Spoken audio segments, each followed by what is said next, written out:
Hi everyone, this is Jim. Welcome to this postmortem of my Blitz game number 981. I had the white pieces and started with d4. My opponent went knight f6, and I went c4. And now there's a lot of choices for black, of course. e6 going for a Nimzo Indian perhaps, or g6, King's Indian or Grunfeld, c5 with a Benoni or Bingo Gambit. But he plays the slightly rare move e5, although I do see this a fair amount. It seems to be a popular move among club players. This is the Budapest Gambit. So taking the pawn is best. And then knight to g4. And you have a choice, actually, here of whether you want to hold on to the pawn or not. But there's a price to pay if you want to hold on to the pawn. But if you want to, I'll show you how you do that. You have to play bishop f4 here. And normally black would attack it again. You play knight f3, defending again. And he plays bishop b4 check, and this is the kind of tricky point. If you defend with knight bd2, the top choice there, then he's going to play queen e7 and just round up that pawn. So if you want to hold on to the pawn, you actually have to play knight c3. And now he can play queen e7, attacking the pawn, and you have the move queen to d5, defending it. So he takes. You take, and this kind of position, you get to keep the pawn. You've got 7 pawns, or yeah, you've got 8 pawns against 7. In fact, black usually plays f6 here, just to get this knight back. With a tempo, it's not doing much there anymore, and it hits your queen. And you have this kind of position with these doubled c pawns, but it is an extra pawn, and you do have the bishop pair as well. So this is a position white can play for an advantage. But black also can, look to maybe chase your queen around. Also, castling quickly and getting some pressure on the f-file looks like an idea in this position as well. Although immediately something needs to be done about c7, so you see d6 is the next move there. Anyway, it's interesting play if you want to try that out. The line I learned against the Budapest Gambit here. Oh, well, first of all, I wanted to point out that you don't have to play knight c3 at this point. You play knight bd2, and then he goes queen e7, and the knight is blocking the queen, so you can't defend it. So there's no piece that defends that pawn, and black just gets it back. But this is also a fine position for white. Another way to play if you don't like that doubled pawn position, and you want the bishop outside the pawn chain here. But, well, the way I play it, I just play knight f3 immediately. A lot of times black will continue at bishop c5, and then you play e3 because you need to blunt the bishop. Otherwise, there's a weak pawn on f2 that he can just take. So and then this leads to a position after knight c6 where black rounds up the pawn, and white has decent development. So comfortable position for white. Let's see. In this position, though, he didn't go with that. He went with knight c6 immediately. That's also a line. And I could get back into the other line with bishop f4. But I didn't. I'm just used to playing this way, so I just continued with e3. Another option in this particular position, which is liked by the chess engine, is bishop to g5. So that maybe is something interesting I'll try next time. But e3 is fine. Keeps an edge to white as well. And then he takes, and I took back. It's pretty common that you just always want to, that you usually want to take that knight. The problem if you don't take it is that he can always take your knight off with check. Black always has the option of taking with check, and that can happen at an awkward time. So sometimes it's better just to get rid of that immediately. And keep in mind that you often have this f4 move to kick the knight again. But I just continued with normal development here. And then he went c6, which maybe is a slight mistake. The main line here once again continues with bishop to b4 check. Here, I would have played bishop d2. Yeah, I think that's the best move. If he trades, you can take back with the queen, and then you can still get your knight to c3 without risking any pawn damage. So I think that is a fine position for white. Even if he doesn't take and just defends the bishop, you can still play knight to c3 because it'll be defended by your bishop. Okay, but let's get back to the game. He didn't play that. He played c6, and we're just out of the opening book. And there's a pretty significant edge to white at this point. Maybe not a whole point, but a bigger than usual opening advantage at this point. Let me put it that way. So I castled. Bishop e7, we get some normal developing moves. Knight c3, castles, b3. I thought for a while before playing b3, because I thought he might try and take advantage of this open diagonal, but it appears there's nothing he can do here. And in fact, the chess engine even thinks bishop f6 is a mistake. Not a huge mistake, but maybe an inaccuracy. It would rather he just play d6 here and open up a line for his other bishop. Makes a lot of sense. Actually, the bishop can't go to that square, but at least the line is open, and he can think about bringing the bishop out over there on the king side somewhere. Anyway, he went bishop f6, and I just defended my knight in advance. Once again, I don't want that knight moving with check and taking a loose piece here, although that would be a pretty even trade in this case, but still, let's defend things. Let's see, so he brought his knight back to g6, opened up the line for his bishop. I went queen c2, defending my bishop and also preparing to bring a rook to the d file. He went b6 here, wanting to develop his bishop on the light squared diagonal, it looks like. So it's interesting, he is keeping that d pawn back on purpose, it looks like. I go rook a to d1, he goes queen e7, getting away from any pins. I mean, potentially that pawn was loose because of the pin on the queen there, although I didn't have anything attacking it immediately. I might have considered a move like bishop f3 there to attack the pawn if he had left the queen there. So here, my next move is not the most accurate, bishop a1. It's kind of a plan I have here of getting my knight to this square, and then I wanted to get it here, but I misplayed this. The chess engine has a much better move here. Well, it's only slightly better in terms of evaluation, but it would allow me to complete the plan I was looking at. So from my point of view, it looks like a big improvement. Rook d2. Just keep the rook on this file. It defends the bishop. So if the queen never gets pulled away, the rook is defending the bishop. So I don't have to worry about that. And at the same time, it's a dual-purpose move. It allows me to think of doubling on the d file. So I think that's just a superior move. Let's see, I went bishop a1. Okay, what happened here? Oh, instead of rook d2, I went bishop a1. Yep. And then he went a6.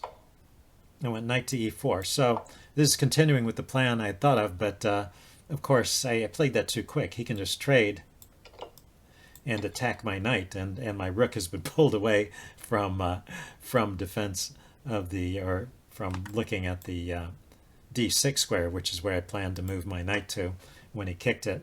Now, it turns out this is not a big deal for me because my knight has a decent square on g3. So the chess engine says I am still keeping that comfortable opening advantage. But from my point of view, it was a mistake. It was a mental mistake, at least. Let's see. He played rook e1 to chase my knight away. An even more interesting move, I think, is playing f5. Kick the knight with f5.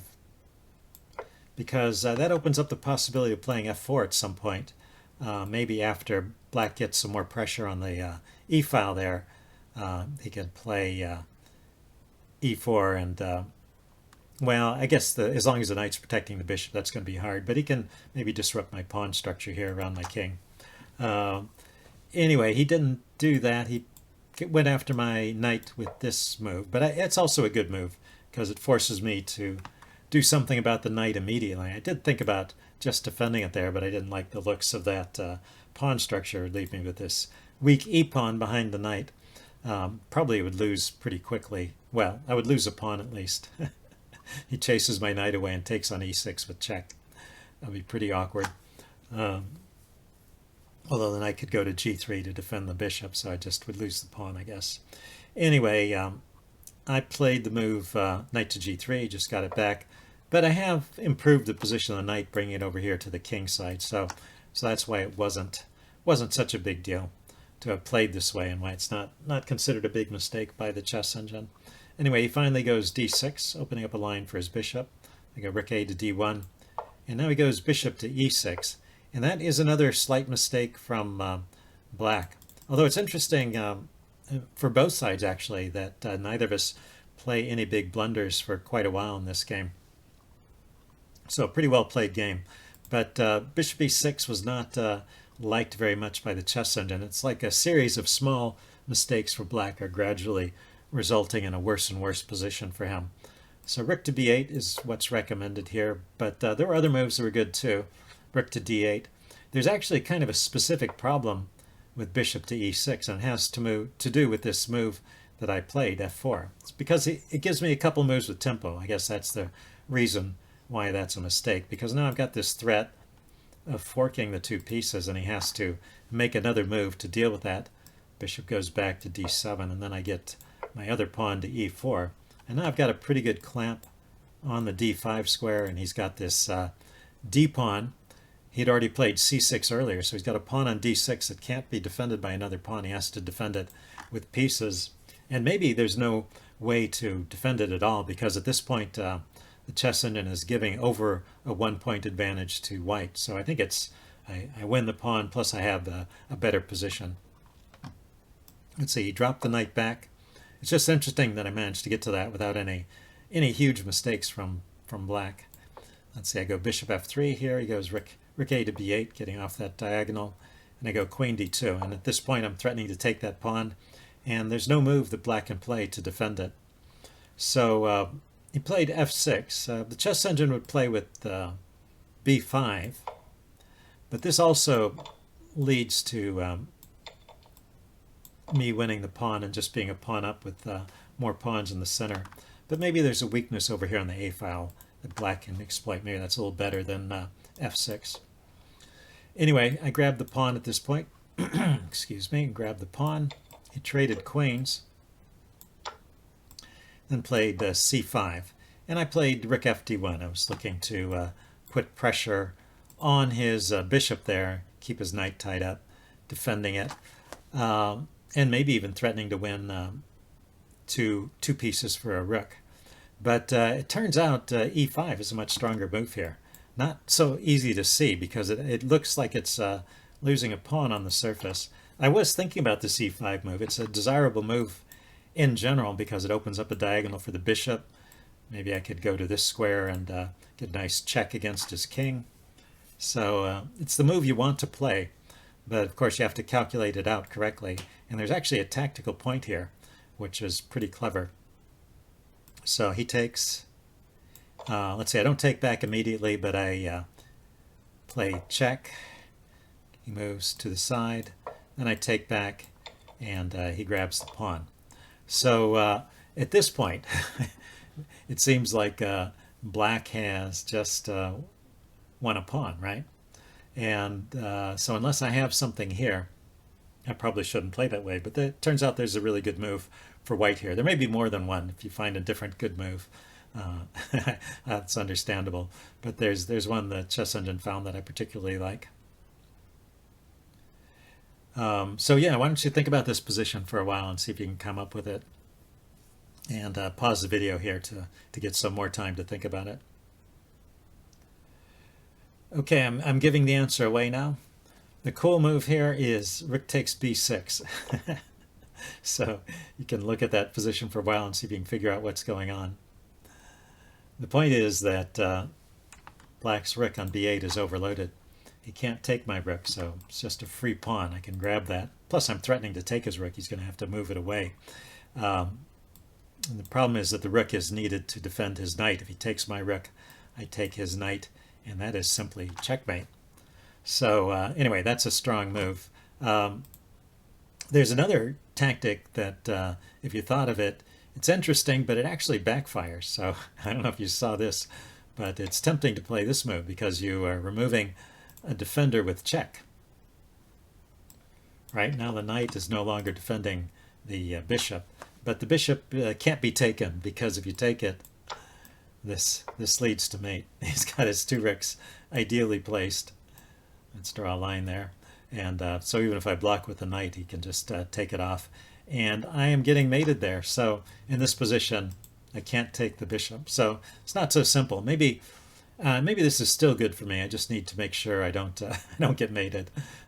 Push the pawn up and then start taking something. It seems like at the end of the day, I'll have a fork here where I'm hitting the bishop and I'm hitting the pawn, and he can't really deal with both threats. So this is probably still good for me. But I just thought that that backfiring tactic was interesting. So something to always be alert to. Let's see. So I just played rook f to d1 here. And I am keeping that over 1 point advantage through the next sequence. I just kind of want to go through this quickly. There's a lot of maneuvering here and some trades.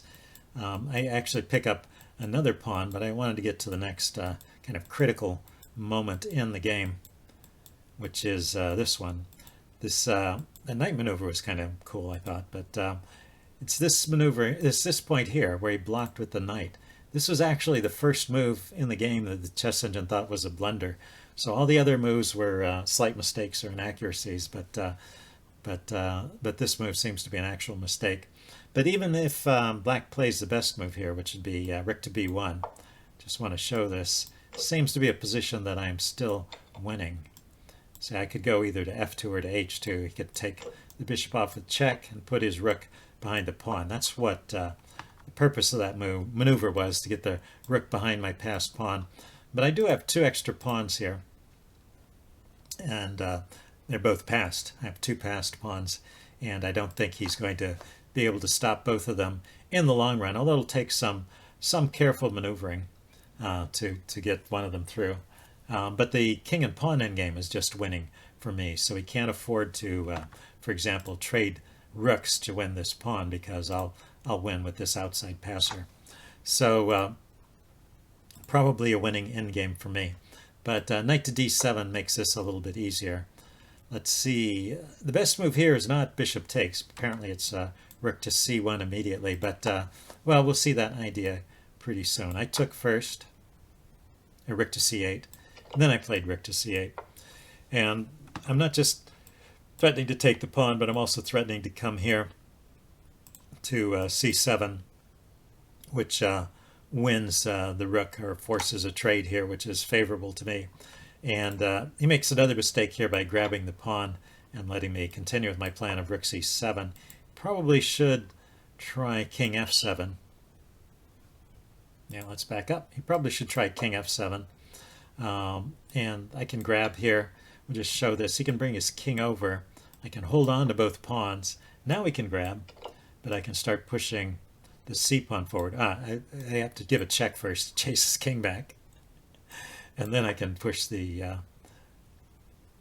that pawn. It says g4. Oh, it's interesting. Yeah, the chess engine wants to make sure everything is ready before it pushes.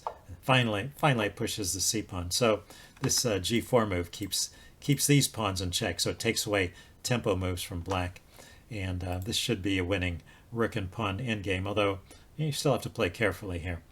Anyway, let's see. He played rook takes a2, just grabbing the pawn immediately, which lets me get this nice rook c7 move.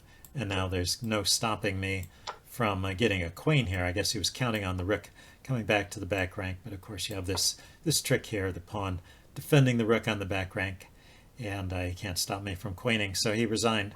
Anyway, interesting game. Hope you guys enjoyed this, and I'll see you next time. Bye.